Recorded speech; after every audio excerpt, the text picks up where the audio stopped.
ಏನಕ್ಕೆ ಬೆಂಕಿ ಹಾಕಿರೋದು ಕ್ಯಾಂಪ್ ಫೈರ್ ಹಾಕಿರೋದು ಅಂದ್ರೆ ಸುತ್ತ ನೋಡಿ ಏನು ಕಾಣಿಸಲ್ಲ ಯಾಕಂದ್ರೆ ಕತ್ಲೆ ತೋಟದಲ್ಲಿದ್ದೀವಿ. ತೋಟದಲ್ಲಿ ಇಷ್ಟೊತ್ತಲ್ಲಿ ಏನು ಮಾಡ್ತಿದ್ದೀವಿ ಅಂತಂದ್ರೆ ನೋಡಿದ್ರೆ ಗೊತ್ತಾಗುತ್ತೆ. ಚಿಕನ್ ಸುತ್ತಾ ಇದ್ದೀವಿ. ಯಾವುದೇ ಪ್ರಾಣಿ ಬಂದು ಅಟ್ಯಾಕ್ ಮಾಡಿದ್ದೀವಿ ಅಂತ ಹೇಳಿ ಬೆಂಕಿ ಹಾಕಿದ್ದೀವಿ.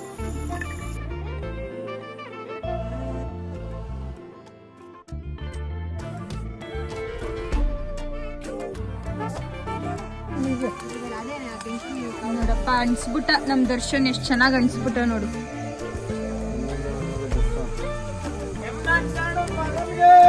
ಜೈ